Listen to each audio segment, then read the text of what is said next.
together.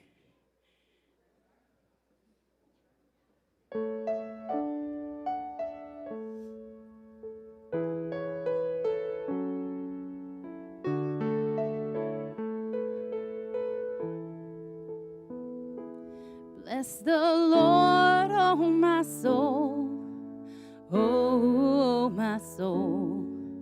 Worship his holy name. Sing like never before. Oh my soul, I worship your holy name.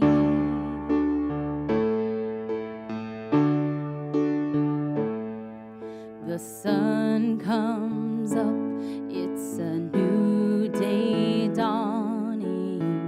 It's time to sing your song again.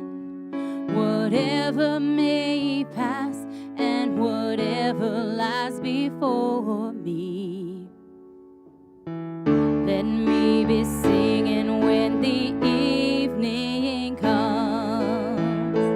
Bless the Lord, oh my soul, oh my soul. Worship his holy name.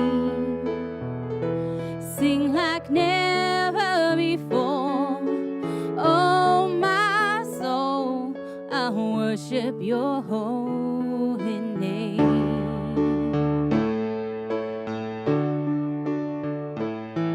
You're rich in love and you're slow to anger. Your name is great and your heart is kind. For all your goodness I will keep on singing. 10,000 reasons for my heart to find. Bless the Lord, oh my soul, oh my soul. Worship his holy name. Sing like never before. Oh my soul, I worship your holy name.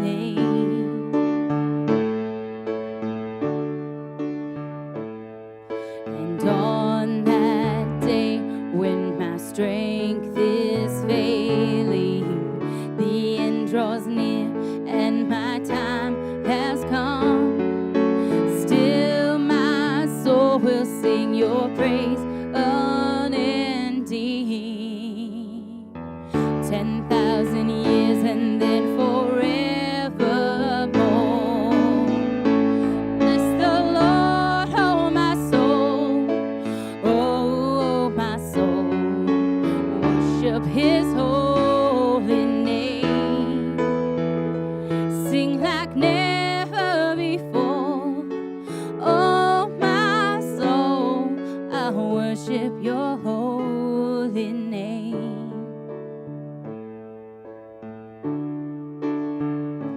Bless the Lord, oh my soul, oh my soul.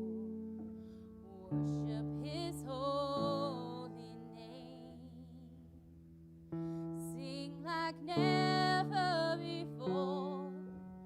Oh my soul, I worship your holy name. I worship your holy name. I worship your holy.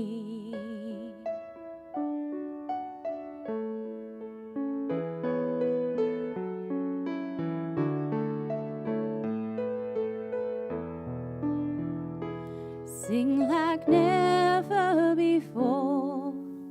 Oh my soul, I worship your holy name.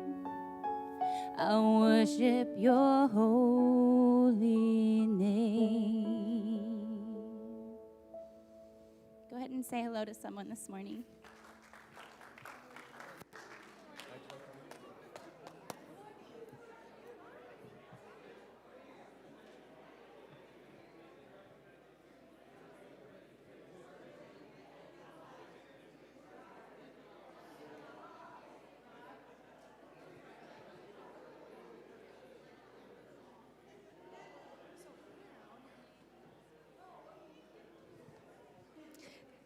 Good morning, everyone. Welcome to the Rock Community Church. Thank you so much for being here. And if you're a new guest with us, you get an extra special welcome. Thank you for visiting.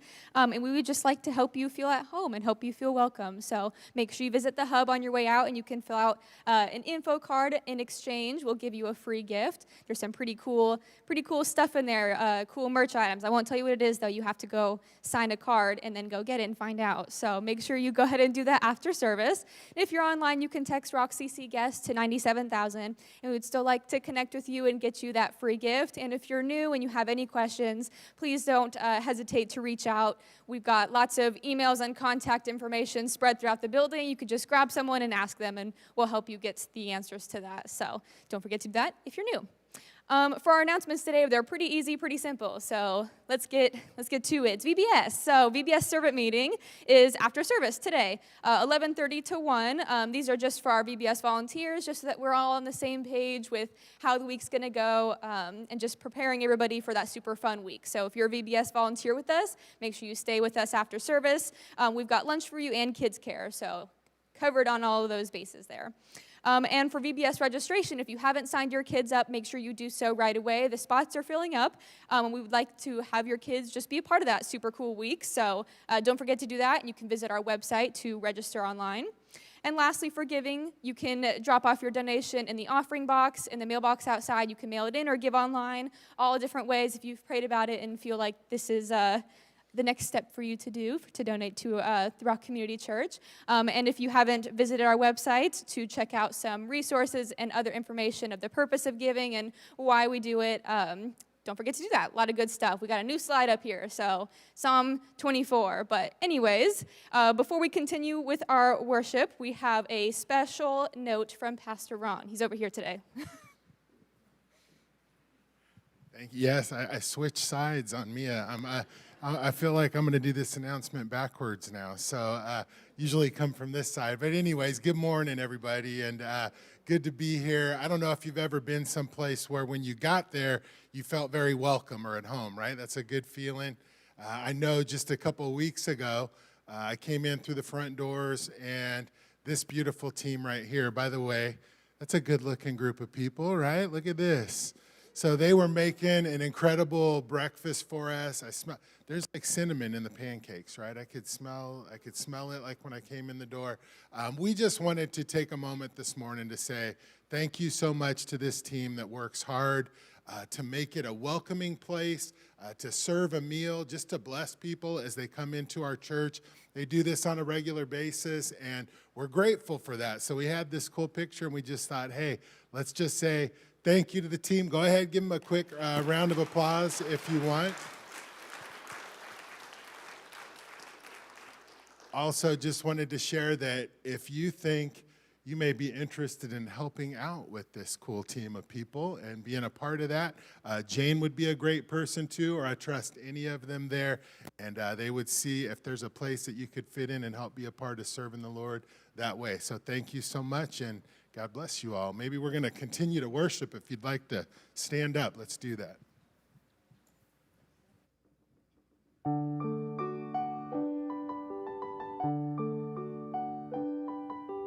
Lord of all the earth, we shout your name, filling up the skies with endless praise, Yahweh, Yahweh, we love to shout your name, oh Lord. At your name the mountains shake and crumble.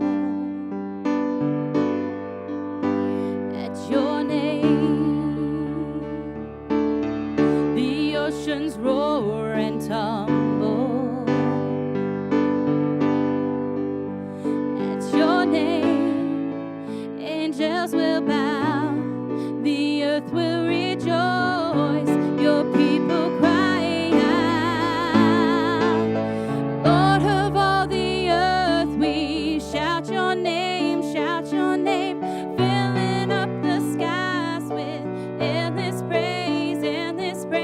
Yahweh, Yahweh.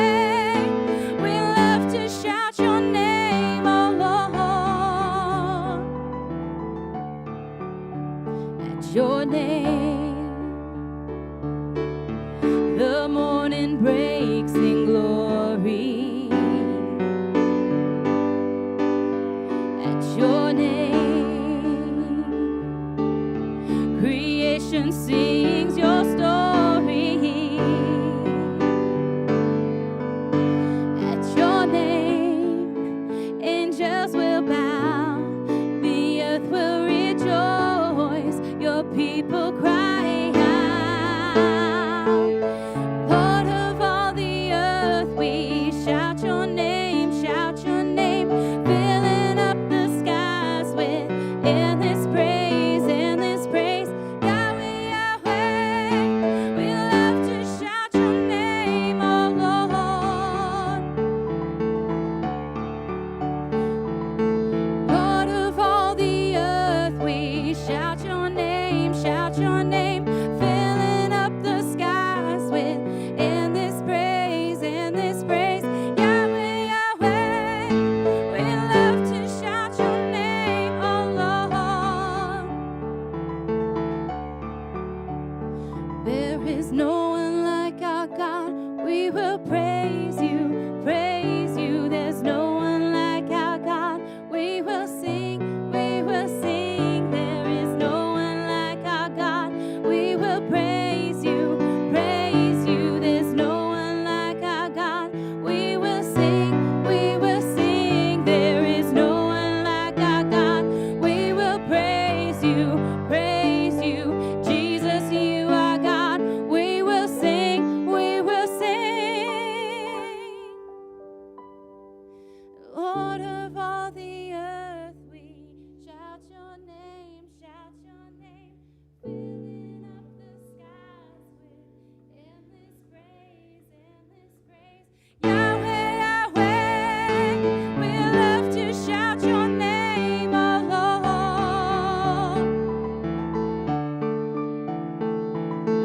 Lord of all the earth, we shout your name, filling up the skies with endless praise, endless praise. Yahweh, Yahweh, we love to shout your name, oh Yahweh, Yahweh, we love to shout your name, oh Yahweh, Yahweh, we love to shout your name, oh Lord.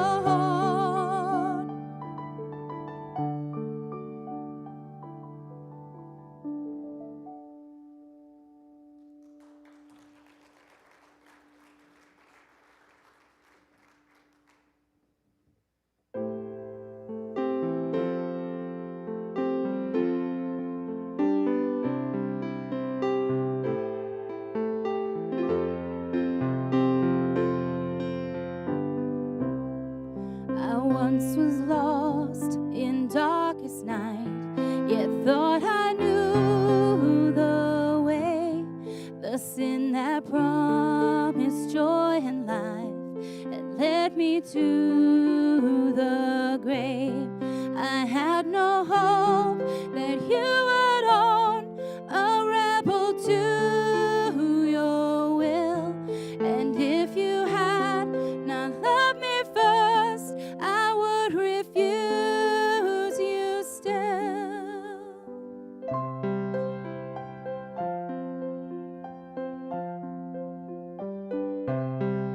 But as I ran my hell-bound race, indifferent to the cost, you looked upon my helpless state and led me to the cross. And I beheld God's love displayed.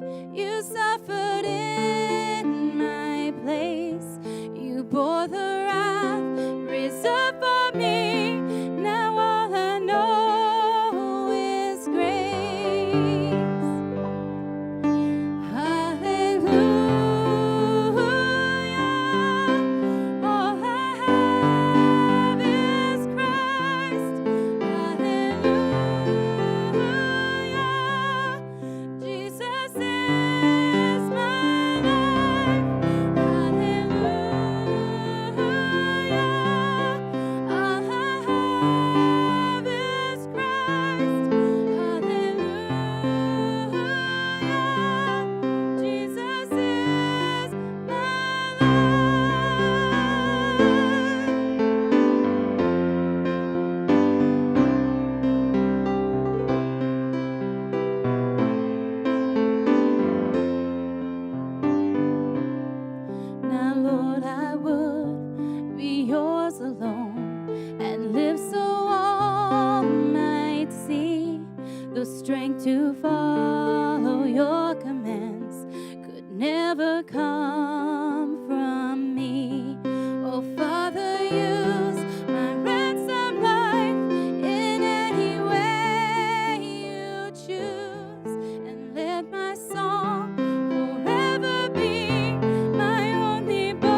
guys sound wonderful.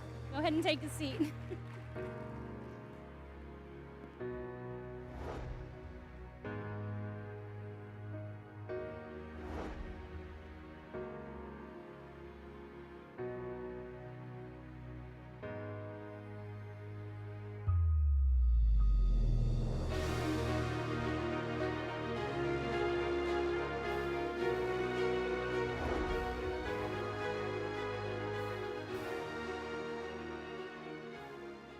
Now, good morning. It's good to see all of you guys here this morning. I'm going to invite you guys to make your way to Ecclesiastes chapter 2. We're going to be in Ecclesiastes 2 if you've got your copy of God's Word, or if you don't, I think we're on page 681 in the Bible that should be hiding underneath of your chair, or under one of the chairs in front of you. So if you want to follow along, you can grab one of those and make your way there. So if you haven't been with us for the last few weeks, just a little brief catch you up on where we've been for the last few weeks. So we're studying the book of Ecclesiastes. In the book of Ecclesiastes, we've got this guy that's identified at the very beginning of the book that's just simply titled The Preacher. He doesn't tell us who he is, but the preacher is talking about this quest, and he's on this search to find meaning in life. He's searching high and low in all these different places, and so we've seen over the last couple of chapters, as we're coming to the end of chapter 2, we've seen him talk about how he searched for wisdom and folly. He used all of his intelligence to try to find meaning, and he couldn't find meaning. He searched all the pleasures of life, all the things that would bring him joy, whether it was possessions, whether it was relationships, whether it was food or drink or whatever it may be, and all of those things left him empty as well. He came back to considering with his wisdom what he could find, and so he reconsidered the advantages of wisdom over folly, over foolishness. But no matter what he's tried up to this point, his quest has left him empty. It's left him frustrated. He keeps describing this quest as like chasing after, trying to catch, trying to shepherd the wind. And so at the end of last week's passage, if you were with us last week, you'll remember he gets to this point where he is just so incredibly frustrated. He describes himself as hating life entirely. In Ecclesiastes 2:17, just the verse before we're going to pick up this week, it says in verse 17, "So I hated life, because what is done under the sun was grievous to me, for all is vanity and a striving after wind." So as he has tried here and tried there and tried all these different places, he now turns his attention to something that serves as one of the most significant parts of life for pretty much all of us, right? But before we get into that, I wanted to have a little bit of fun with you guys as we get started. So we're going to have a little test to see if you guys can guess what's average for the normal American. So as I went and did a little bit of research this week, I went and checked last year's statistics, the 2021 statistics from the U.S. Bureau of Labor and Statistics, and from some articles that I found on Forbes magazine. But I want to ask you guys, how do you think the average American spends their time? All right, so we're going to ask you guys a few things, and I want you guys to kind of think to yourself, or maybe if you want to talk back to me, that's okay too. But I want you guys to think, how does the normal average American spend their time? So the first question is, how many hours a week does the average American spend sleeping? We got to check off sleeping, right? Anybody want to guess? We've got 61 hours a week. So, a little over somewhere between 8 and 9 hours a day, the average American spends sleeping. What about eating? Anybody want to guess how many hours a week we spend eating? Some of us more than others, right? But the average American spends about 9 hours a week eating. Next on... I want to ask you guys, what about sports or exercise or leisure activities, hobbies? How do you think the average American, how much time do you think we spend on that? It's about 14 hours a week is what the statistics say. About 14 hours a week on average. What about watching television? Anybody want to guess how many hours a week the average American spends watching TV? I heard big numbers come back for that one. Average is about 20 hours a week. 20 hours a week. What about how many hours a week does the average American spend on social media last year in 2021? 50? It's not quite 50. 25 hours a week on average last year the Americans spent on social media. So I've got a few kids that don't have social media, so if there's a few of you that spent 50, we balanced it out for you, right? Last one is about how many hours a week do you think the average full-time employee spends working in America? It's about 42.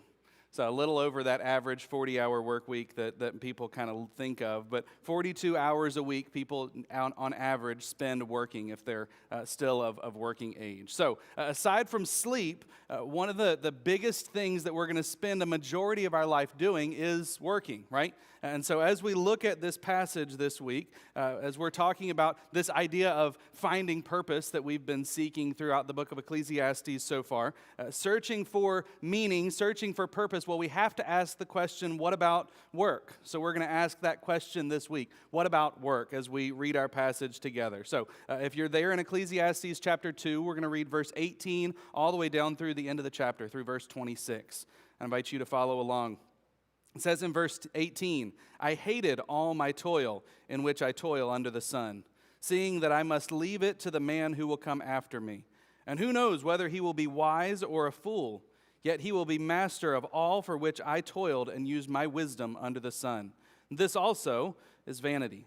So I turned about and gave my heart up to despair over all the toil of my labors under the sun. Because sometimes a person who has toiled with wisdom and knowledge and skill must leave everything to be enjoyed by someone who did not toil for it. This also is vanity and a great evil.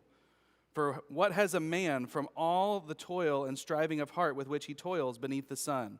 For all his days are full of sorrow, and his work is a vexation. Even in the night his heart does not rest, and this also is vanity.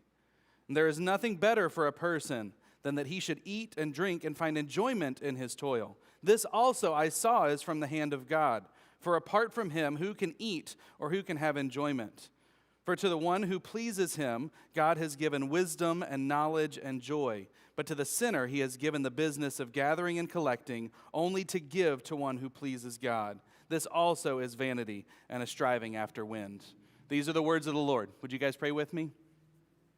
God, we thank you for, for your word. God, we thank you for this book of Ecclesiastes that gives us just so pointedly the realities that we see around us every day. God, that there are so many things in this world that can leave us frustrated, that can leave us empty, that can leave us feeling like we're just chasing after, trying to catch the wind.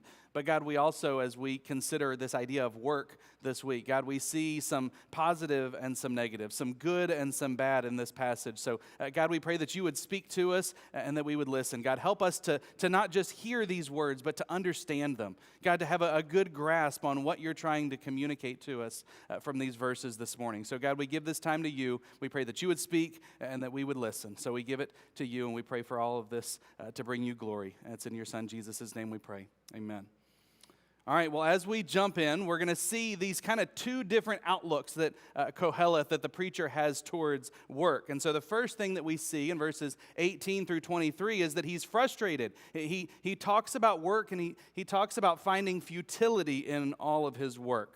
And there's a couple of different things that he is frustrated about with his work, that he finds this futility in. So the first thing that he sees as just incredibly frustrating to him is the fact that he's going to work and work and work, but ultimately all the things that he's worked for, one day he's going to have to leave it all behind, right? There's some serious problems that the preacher brings to light with our earthly work. And the first one is that in the end, someone else is going to profit from our work. All of our hard work is going to go to someone else's hands. So the preacher, throughout the last couple of chapters, has been thinking about this idea of death. We seem to think that this writer is probably in advanced years at this point. And so as he is coming to the end of his life, he's starting to think more and more about death. And as he looks forward, as he looks ahead to that reality that comes for all of us, he realized that one day, all the things that he had worked for, all of the houses and the gardens and the fruit trees and the things that he had talked about just a few weeks ago in the beginning of chapter 2, he was going to have to leave all those things behind. Whether it happens today, whether it happens 100 years from now, that's the reality for all of us, right? We can't take anything from this life with us when we go on to the next life. The reality that kind of struck me in the face as I had studied for this week, and yesterday I went and I got in my car to come up here to the church yesterday morning and get a few things ready and everything, and I turned out of my driveway, and 3 doors down from where we live, there was an estate sale going on. That they were actively kind of cleaning out somebody's home as they, for whatever reason, they were selling off all the contents of this house. I saw people loading sofas into the back of trucks and different things just kind of scattered all across the front yard and around the driveway. The contents of our homes that we gather and work for and collect, one day they're not going to be ours anymore. Someone else one day is going to be managing that portfolio that you've worked so hard to gather and amass and collect all these things. One day somebody else is going to be deciding when to buy and when to sell and what to do with all those funds. Eventually, everything that we have worked, that we've spent a lifetime gathering and collecting for ourselves, that lifetime's worth of wealth and work, ultimately is one day not going to be ours anymore. It's going to be given to someone else. Just as a side note, as I was thinking this week, one thought that I wanted to offer to you is be careful as someone, the preacher kind of ends up in weird places in life at times. And so there are certain times in people's lives where the preacher gets called, right? When things go sideways, the preacher gets called. When someone passes away, there's a few people that get called, but the lawyers get called and the preacher gets called, right? So I've been around some interesting family situations that I've seen in the past where I've seen people come to the end of their life and all of a sudden when grandma's gone, people start arguing over the house. People start arguing over the car or the funds or whatever it is. Things get a little ugly in the midst of the family sometimes, right? I would encourage you, as we're talking about all of this, and Ecclesiastes kind of brings up the idea that one day what you have will be passed on to someone else. I'd encourage you to think carefully about how you want your resources to be divided up as you come to the end of your life. And I'd encourage you to make that very clear so that your family can live in a godly way and can get along and can stop all the arguing and all the fighting and all the things that so often plague families. I also would encourage you to consider how you could use those resources to support the things that are important to you in life. If you don't have a clear plan and you don't have an heir that is supposed to receive all of that, well, it just gets kind of divvied up by the government, I believe, right? It just kind of goes off and disappears into the ether somewhere. So I would encourage you to consider how you can make it clear what you want to use that money to support in those final moments, those final gifts. I would encourage you to consider how God would have you use those resources as you come to the end of your life. I think God would have you care for your family and be a blessing to your children and to your grandchildren in those moments. I also think you should consider how you might be able to support or to bless a ministry or something, a cause that would be important to you, that had been important to you throughout your life. I was able to be the recipient of an incredible blessing when I was preparing to go to college. There was an endowment that was set up that allowed me to receive a scholarship that helped pay for part of my education because of the generosity of someone who had set that up in their final moments and their final gifts that they had given to the school that I attended. There's also some other ways. You could use those funds to support a missionary. You could use those funds to build a church in some other different place. There's all kinds of different things that you could do with it, right? I can't decide how to do that for you, but I would encourage you to think carefully and then to make that plan clear so that there's not an argument that happens at the end of your life. But as we make that plan and we make that plan clear, hopefully the idea would be that those possessions ultimately end up in the right hands, that they end up in good hands, that they end up in wise hands, people that would use those resources well. But then again, maybe they won't, right? The preacher, part of the preacher's frustration that we see here in Ecclesiastes 2 is the fact that maybe those funds maybe those resources end up in someone's hands who isn't wise, isn't going to use them well. Ecclesiastes 2:19, talking about this idea. He says, "Who knows whether the person that receives the inheritance will be wise or will be a fool? Yet he will be the master of all for which I toiled and used my wisdom under the sun. This also is vanity." He's frustrated by the fact that all that he has worked for, all that he has amassed, one day is going to go to somebody else. And even if the person who gets our property, who gets all of the fruit of our work, even if that person is wise, the reality is that they still won't deserve it, right? This is part of the preacher's frustration here as well. What we work hard for, what we earn as the fruits of our labor, as we go and we work and we work and we work and we amass things for ourselves, all of those fruits of our labor should belong to us. But in the end, ultimately, they end up belonging to someone else. The reward for our work goes to someone else. In verses 20 and 21, he says, I turned about and gave my heart over to despair over all the toils of my labor under the sun. Because sometimes a person who has toiled with wisdom and knowledge and skill must leave everything to be enjoyed by someone who did not toil for it. This also is vanity and a great evil. One man does the work, but the other one gets the reward. Doesn't seem right, does it? It's the reality, though, at the end of our lives. We don't get to take it with us. So one day, all that we worked for is just going to end up in the hands of someone else. It's kind of frustrating when we think about it, when we do the math and add it all up. All of that work that you're working for throughout your life, ultimately, you're working for somebody else, because you may hang on to those resources for a little while. But unless you spend the last penny before you die, you're actually working for somebody else, right? As you're going to work and amass all these things and then hand it over to whoever it is that you hand it over to at the end.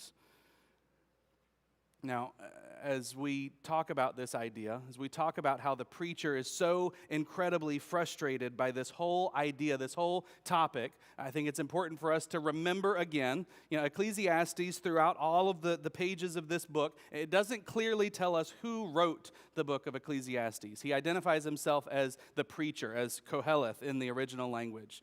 But regardless of who it is, a lot of people will make the argument, and there's a lot of places throughout the book where we can make the argument, well, that sounds like Solomon, right? King Solomon, that lines up really clearly with what we know to be true of King Solomon. And there's other places where we see things and we go, well, it can't be Solomon because X, Y, and Z. But regardless of who wrote it or didn't write it, I think Solomon provides some good background for us as we read through the book of Ecclesiastes.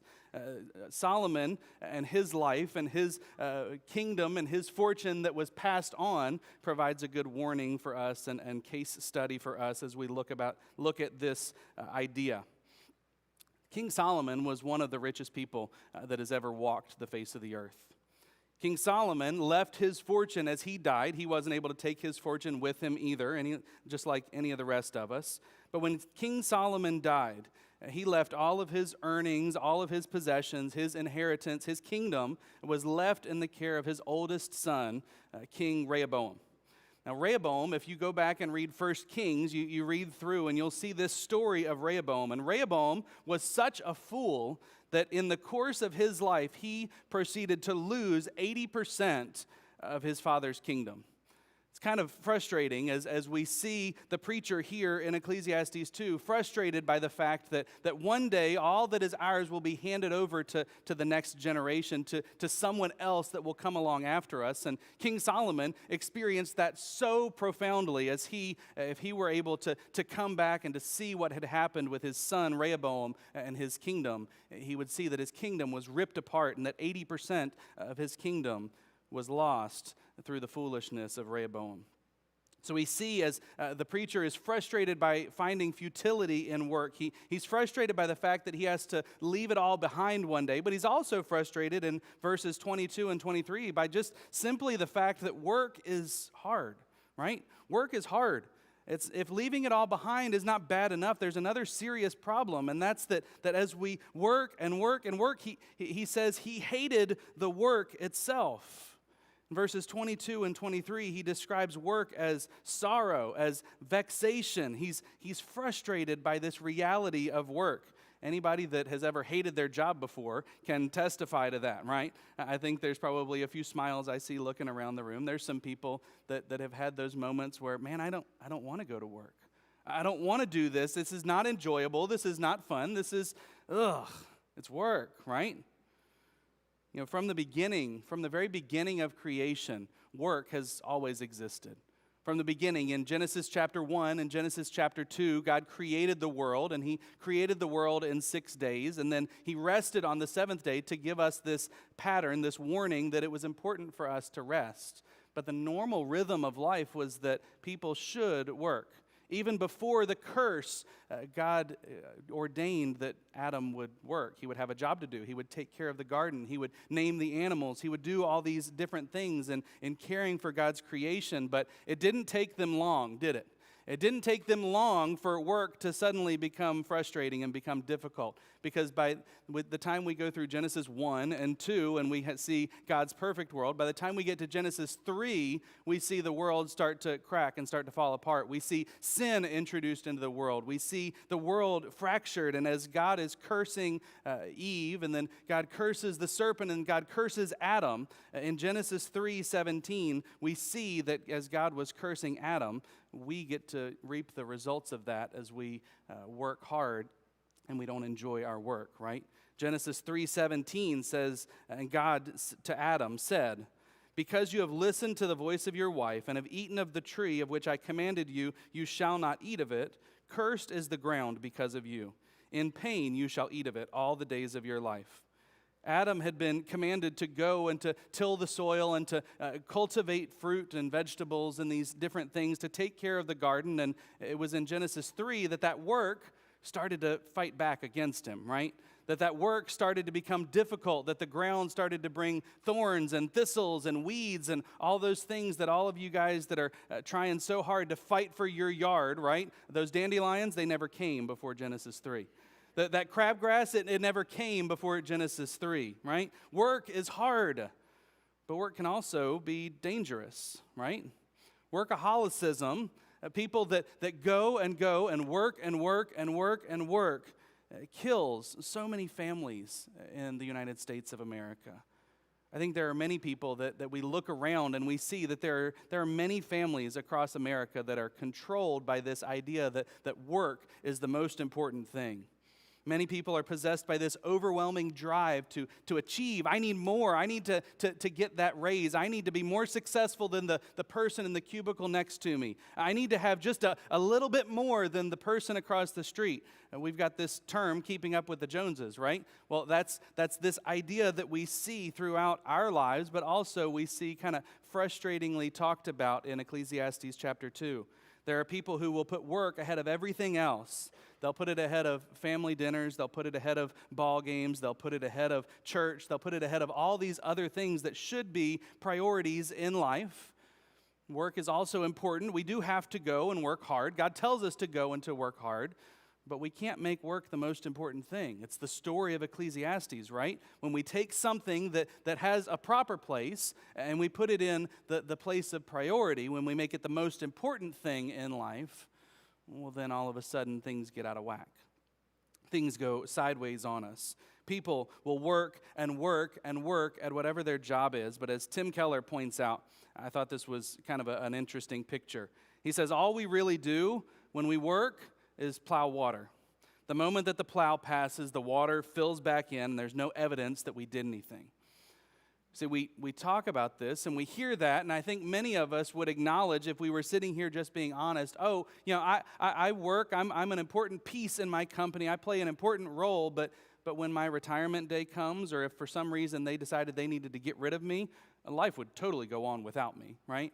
The life goes on with or without us at work. So we give and we give and we give of ourselves to something that ultimately doesn't treasure us as much as we treasure it. We know those things, but we refuse to act like it. We refuse to acknowledge it with our actions. They will replace you as soon as you're gone, and many won't even look back. Many people, we hear the bemoaning conversation. I didn't even get the gold watch at the end. People give and give and give. For what? Verse 23, the preacher continues with this frustration about work. He says, even in the night, his heart does not rest. Talking about these workaholics, these people that go and work and work. You're never off. You're never home. You're never actually resting in the way that God created us to rest and gave us that rhythm to rest, to make sure that we have a Sabbath once a week, to stop, to slow down, and to rest and to enjoy the fruits of our labors. Ecclesiastes 2 talks about how this person, his mind is constantly preoccupied with work. You clock out, you go home, but you're never actually off because you're checking your phone for that email that's supposed to come through. You're laying in bed at night thinking about, all right, I took care of this, but I need to deal with this project. I've got this and this and this that need to be done still. I'm guilty of it at times. I was up at 5 this morning thinking through all the things that needed to be done today because today's a busy day at church with our meetings and all of our different stuff that we've got going on, right? We can all be guilty of it at times, but I think Ecclesiastes here is warning us what futility that is. If that is the story of our life, if we give and give and give of ourselves to work, hoping that work will bring us fulfillment, that work is going to be the thing that makes our life worth it, he warns us, he says it's not. Work is important, but work is not the thing that will give us meaning, will give us purpose, that will give us value in life. Because one day, all the fruit of our work is just going to be handed over to somebody else. But you know what? I love this part of Ecclesiastes because I don't think anything can prepare us for this. If you just picked up the book and started reading, you're pretty much 2 chapters in at this point, and we've seen frustrated, grumpy, negative, old, just crusty preacher that has been frustrated by everything up to this point, right? I don't think anything can prepare us for what comes next because in the next few verses, this book takes a really surprising turn. The preacher says the first truly positive thing that we see throughout the book of Ecclesiastes in verses 24 through 26. Because in those verses, we see that he talks about work, but he talks about finding fulfillment in work in verses 24 through 26. Let's read those again together. In verse 24, it says, "There is nothing better for a person than that he should eat and drink and find enjoyment in his toil. This also I saw is from the hand of God.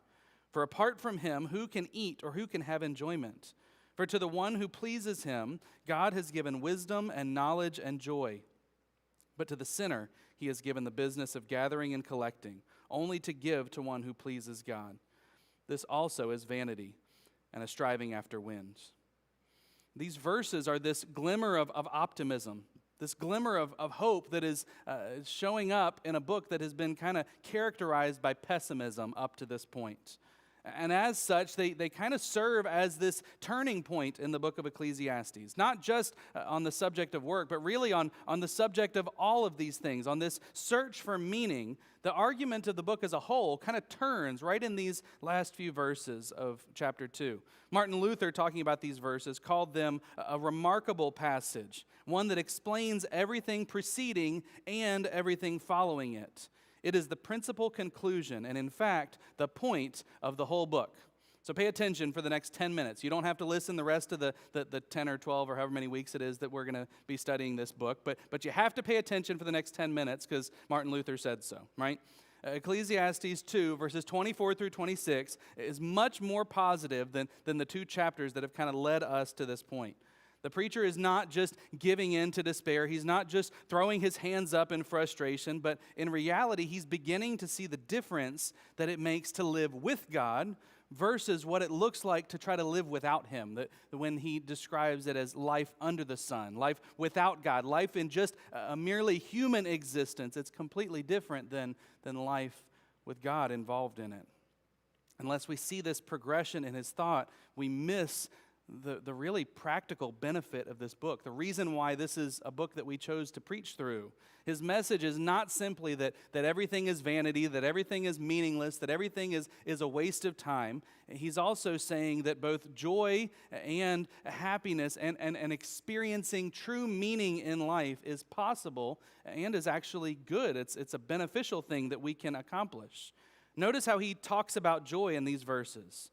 In verse 24, the preacher embraces some of the very activities that he has already rejected up to this point in the book of Ecclesiastes.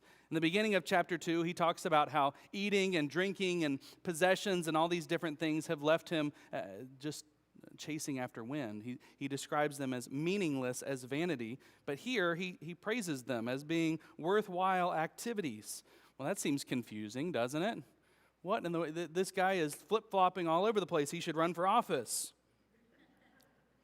Earlier, he concluded that work was a total drag, just like 4 verses ago. That even the pleasures of food and drink couldn't satisfy his soul. But now he says that he eats and he drinks and he finds enjoyment in all of his work. So what's the difference? What was the turning point in all of this? What was the difference between the frustration, the sorrow, the vexation that he talks about just a few verses ago, and now he describes work as being something that brings him joy? It's God that makes the difference, right? We see here that he talks in these verses that God is the one that makes the difference. Up to this point in Ecclesiastes, God has hardly been mentioned at all. He's just kind of a little footnote that gets dropped in every once in a while. But here, God's presence is at the very center of this turning point in the book. According to verse 25, no one can ever find true joy in anything apart from God. Let's look at verse 25 again. It says, "For apart from him, who can eat and who can have enjoyment?" How can anyone find true joy apart from the hand of God who created him and gave it to him? Verse 26 even continues on and tells us that it's actually God who made life this way. In verse 26, that God made life this way. It says that, "For to the one who pleases him, God has given wisdom and knowledge and joy. But to the sinner he has given the business of gathering and collecting, only to give to one who pleases God. This also is vanity and a striving after wind." If you try to live life without God, you're going to end up empty, you're going to end up frustrated, you're going to end up chasing after things that no matter how much you chase them, they simply will not fulfill the promise that they give you, that they're going to bring you meaning or that they're going to give you purpose in life. You're going to end up chasing after smoke, this word that we see over and over and over again, hevel. It's translated as vanity in our translation, but it's this idea that it's this enigma, that it's this thing that we think is solid and we chase after it and we run and it's a mirage, right? It's this oasis that we think we see coming across the desert, and then we get there and all we do is eat sand because it's not actually water. It won't actually fulfill us. It won't actually come through on the promises that it makes. Work will not fulfill us on its own. Pleasure will not fulfill us on its own. Intelligence and wisdom will not fulfill us on their own. But in the midst of all these things, if we remove God from them, all we're going to find is smoke, is sand, is this emptiness that we can't ever grasp and hold on to. But by contrast, what we see in these verses is that eating and drinking that the preacher enjoys in verse 24, he says it comes directly from the hand of God. He stopped trying to chase after and take pleasure for himself, and he simply receives it as what it is. He receives it as a gift that comes from the hand of the God who created us. Now, I think this is important for us to pause here and acknowledge, because I think oftentimes we can get distracted or we can hear preachers on TV that kind of make this issue confusing for us. So I want to be just incredibly clear for us, okay? Now, as we say that God gives joy to those who follow him, that if we're obedient to God, that he's going to bring joy, bring happiness, bring meaning into our life. Now, it's important for us to note that this doesn't always result in immediate success, that this doesn't always result in tangible prosperity, that this doesn't even mean that everything's going to work out okay in the end for us.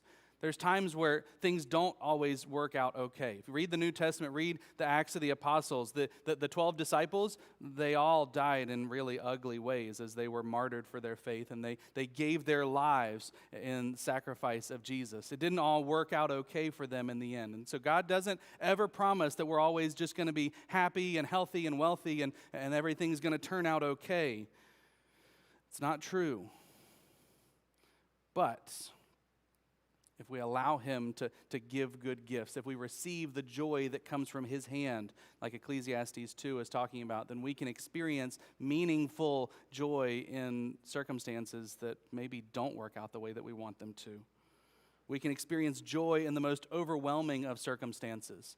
This week, I was thinking about just this idea, and I kind of wandered off down a rabbit trail for a few minutes on the internet, but I found this story of the man who wrote the hymn, the old song, "I Have Decided to Follow Jesus." And this man who wrote this song, he was a believer. He became a Christian in the nation of India.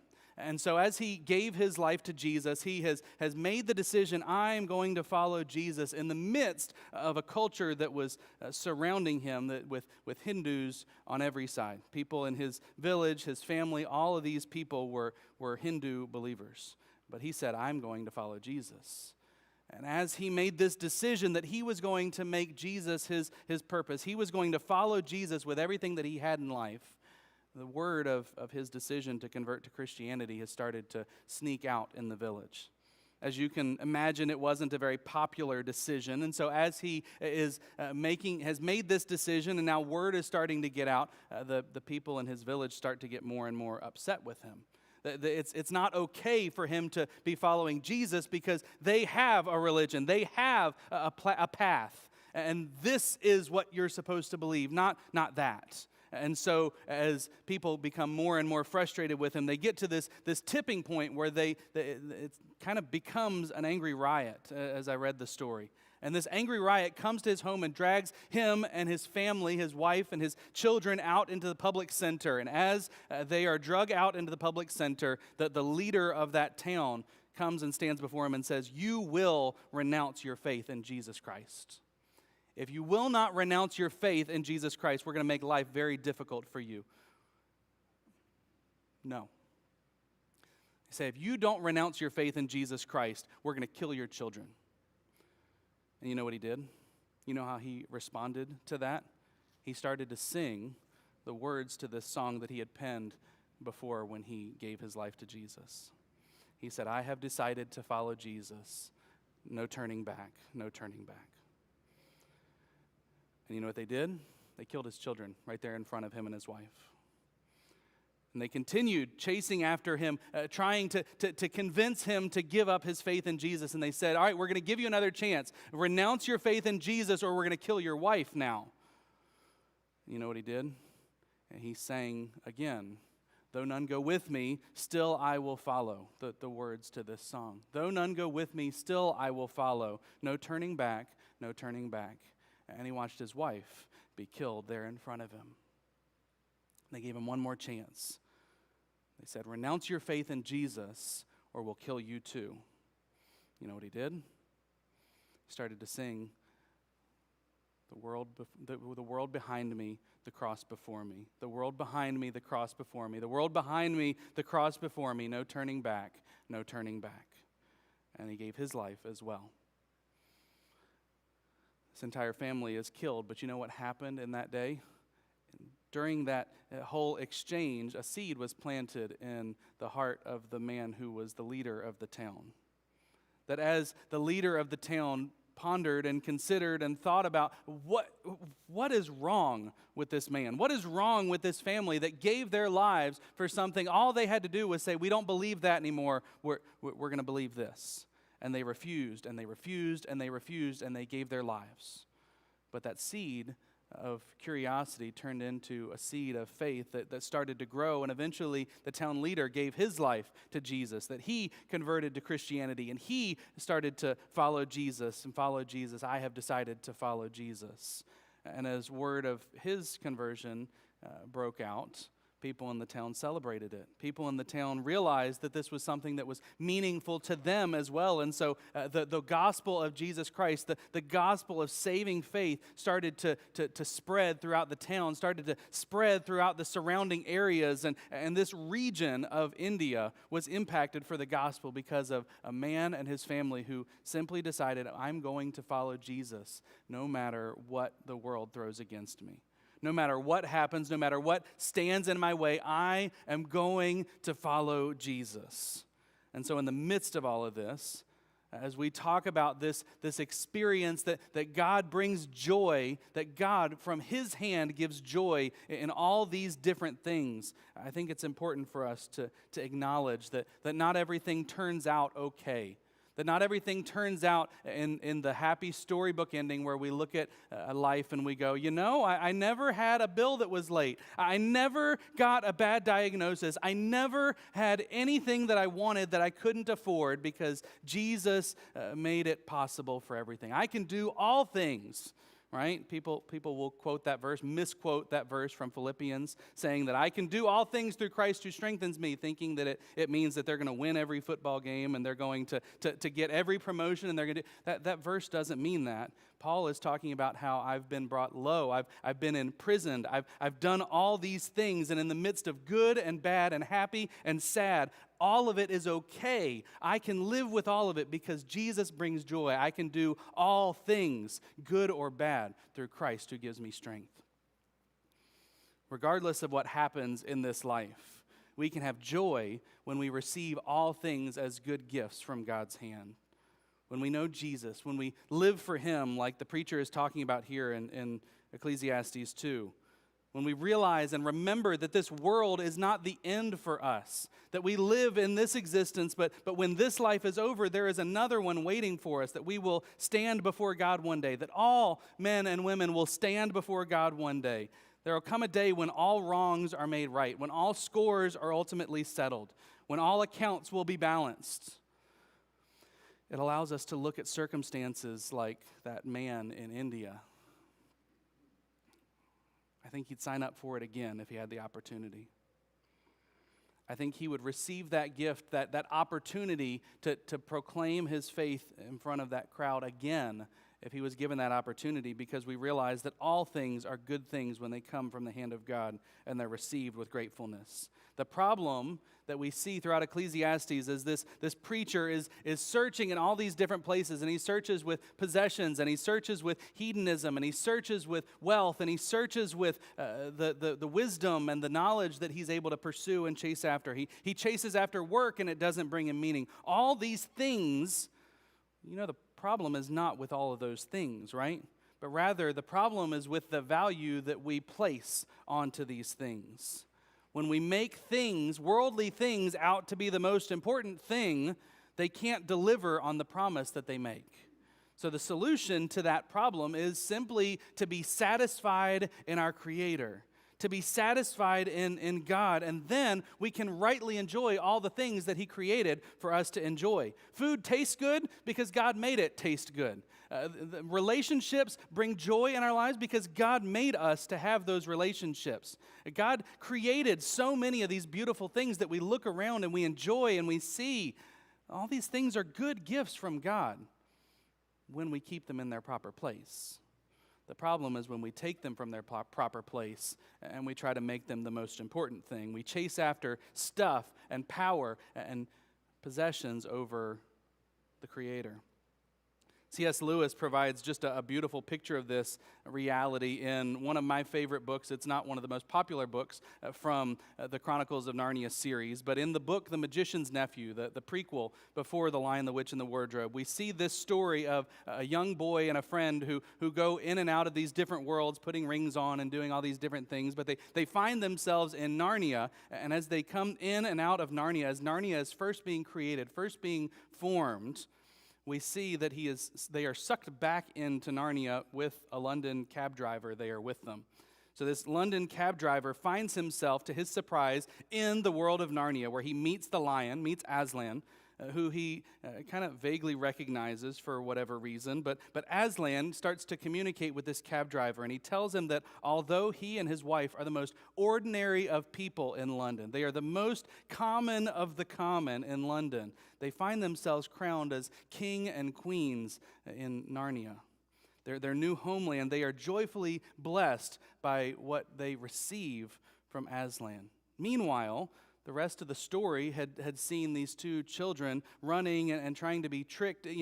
This wicked queen, this wicked witch, Jadis, was trying to trick them and was trying to seize power, was trying to grasp on. She wanted to be in control of this new land. She wanted to be in charge, and she wanted the power that was so evasive to her. But as the cab driver and his wife are crowned king and queen of Narnia, she is forced, as she's chasing after immortality, as she's chasing after power, she's forced to flee to the north and must endure unending unhappiness. Her constant frustration, her constant disappointment. Aslan, talking about her, says that length of days with an evil heart is only length of misery. He talks about what I think we see here in Ecclesiastes 2. I think Ecclesiastes is communicating this same truth to us here, that there's nothing better than to eat and to drink and to find enjoyment in the gifts that God gives. Ecclesiastes talks about this in chapter 2. We're going to see it again in chapter 3. We're going to see it in chapter 5, again in chapter 9. These places, somebody has termed them the carpe diem passages, the seize the day passages. Enjoy life, enjoy food, enjoy good drink, enjoy all that life has to offer. But Koheleth, the preacher, is calling us to be content and to be satisfied in God, and then simply to receive these things as gifts from his hand, rather than to build them up to the position that they simply can't hold. The preacher in Ecclesiastes, I think this story kind of reminds me of the prodigal son.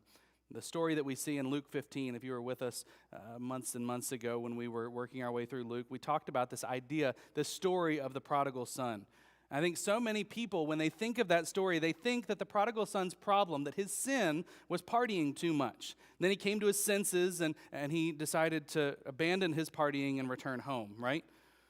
But I think we often forget that the story of the prodigal son, it starts with partying as he goes off into a foreign land and leaves his home and leaves his father's house, and he goes and pursues partying.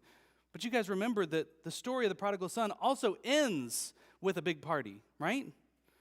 There's a party in the faraway country, but there's also the party that he receives when he comes back home. The difference is that the son can't enjoy the party as he's run away from home, as he's chasing after pleasure on his own. He can't enjoy those things. But when he comes back home and he's receiving these good gifts as gifts from his father's hand, he can be satisfied in his father's love, and that's the party that brings true meaning, that brings true purpose, that brings value into his life. That's the positive part of the story, the party that we want to remember, is the party where the son returns home and he receives this incredible gift from the hand of his father. Life is not a question of, do you want to go out there and have fun, or do you want to come in here and sit on your hands, sit and be bored, because God said, don't do that and don't do that and don't do that. It's not the question. The question is, do you want to go out there and chase after smoke and have fleeting glimpses of happiness that quickly vanish through our fingertips? Because nothing out there, that when we try to build a pleasure up, when we try to build work up, when we try to build resources and finances and wisdom and all those things, when we build those things up to a position that they can't hold, well, then it just is smoke that slips through our fingers. Would you rather have fleeting happiness as you chase after all the things that the world has to offer, or would you rather have lasting joy in the abundant life that Jesus gives? Ray Steadman was talking about this. He said, "Isn't it strange that the more you run after life, panting after every pleasure, the less you find? But the more you take life as a gift from God's hand, responding in thankful gratitude for the delight of the moment, the more that seems to come to you." When we chase after it, when we have to have it, it slips through our fingers. But when we simply sit back and we receive life, we receive these joys as a beautiful gift from the hand of God, the more that seems to come to us. When we learn to receive good things in life as a gift from God, rather than taking them as things that we're entitled to, we experience true joy. We experience true meaning in life. That's the gospel. That's the message of the entire story of God, reaching in to humanity's existence, reaching in and coming and saving us from our sinful existence and setting us free to live in the life that we were meant to live. When we chase after whatever stuff this world has to offer, it's empty. But when Jesus set us free from the bondage, Romans talks about how we were slaves to sin. But when God comes into our life, we are set free from that slavery, and we can be given new life. We can be given real life. We can be given meaning and purpose in life, because when we receive all that God has to give to us, we receive this incredible, beautiful picture of what life really looks like. C.S. Lewis, talking about this idea, he reminds us that our problem is not that we desire too much, it's that we desire too little. When we chase after stuff that this world has to offer, it's not because we want more and more and more of it. It's because we're missing the fact that God is the one that actually has more to give us. It's not that we desire too much, it's that we desire too little. Do you want pleasure that lasts forever? Do you want to experience meaningful joy? Do you want to experience true happiness that's not just a fleeting moment that comes and then it's gone? Well, let me explain a few things to you that we see in the Bible.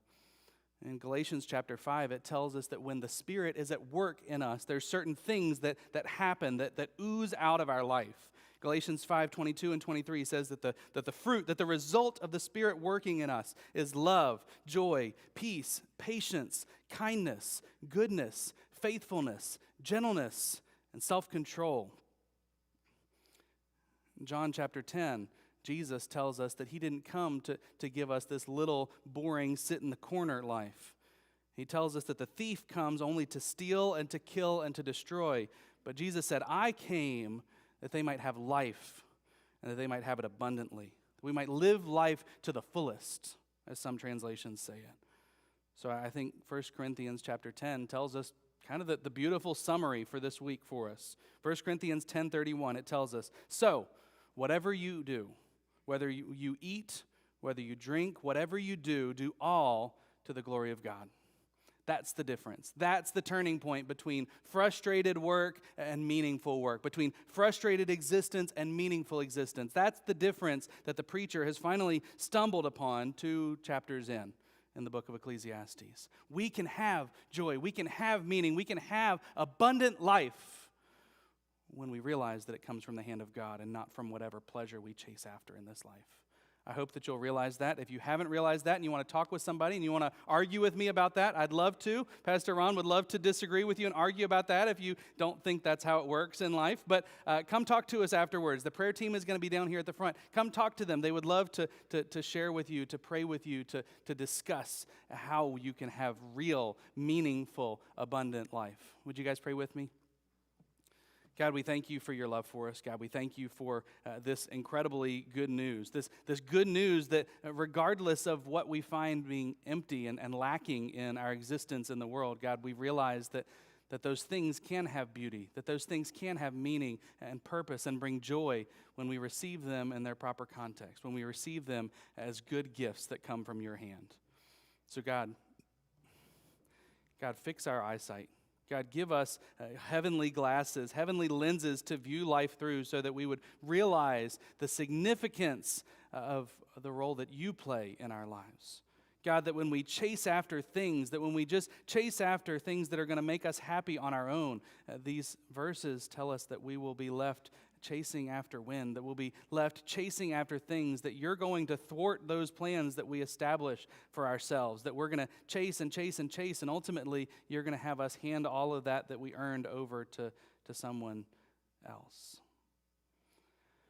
But you give beautiful things when we love you, when we follow you, when we enjoy the joy, the meaningful purpose of living life the way that you call us to, and living life in a way that God, we look to you, that we receive good gifts from your hand. When you are the one that our life is about, God, you give beauty in all kinds of areas. You give beauty in situations that the world would look at and say are good. And God, you give beauty in areas where the world would look and say, oh, that's a terrible story.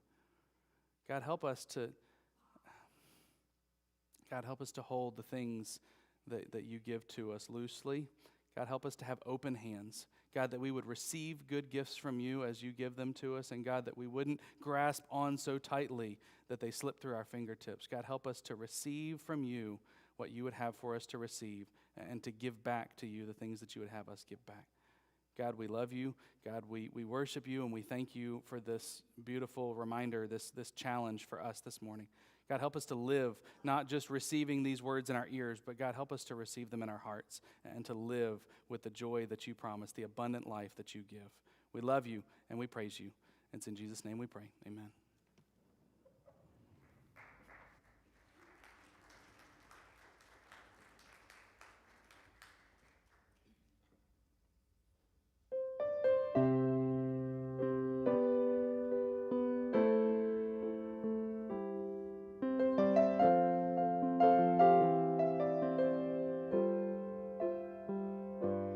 I want to live real life.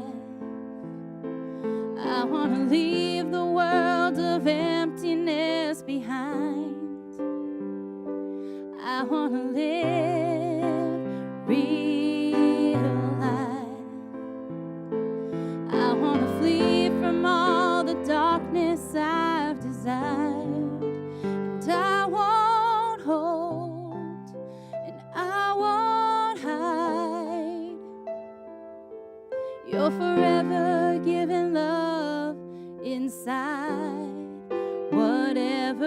it takes.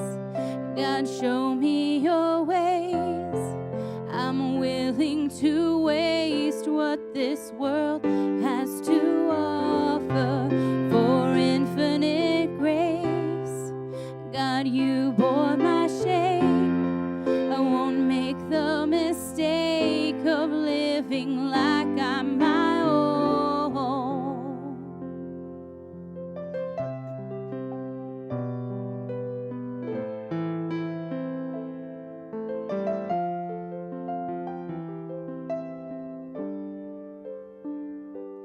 I want to live real life. I want to walk beneath the everlasting light. I want to live real life. I want to breathe the fullness of my true design. And I won't hold, and I won't hide. You're forever giving love inside. Whatever it takes, God, show me your ways. I'm willing to waste what this world has to offer for infinite grace. God, you bore my shame. I won't make the mistake of living like I'm my own.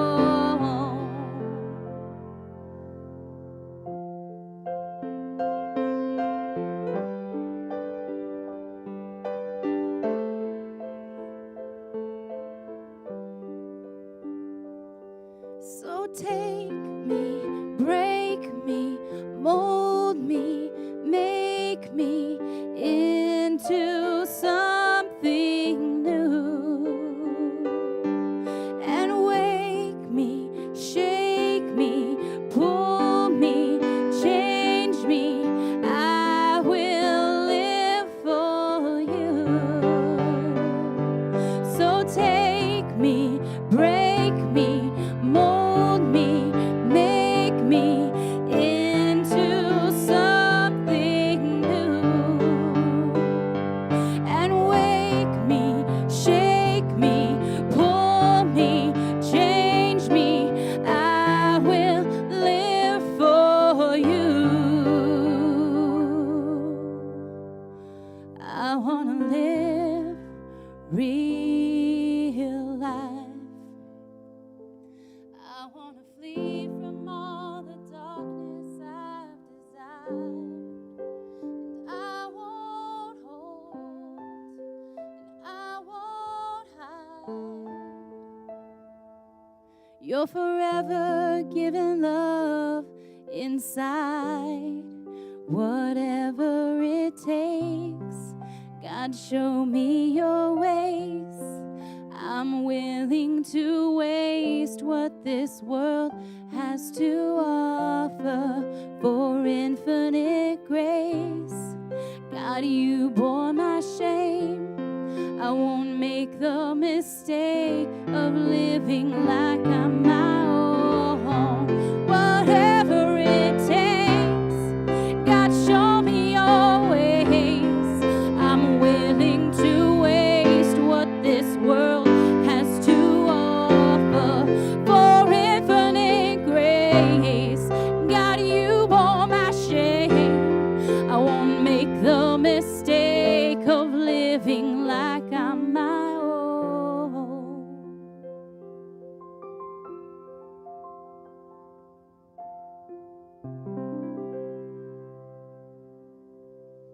Thank you all so much for worshiping with us. Have a wonderful day.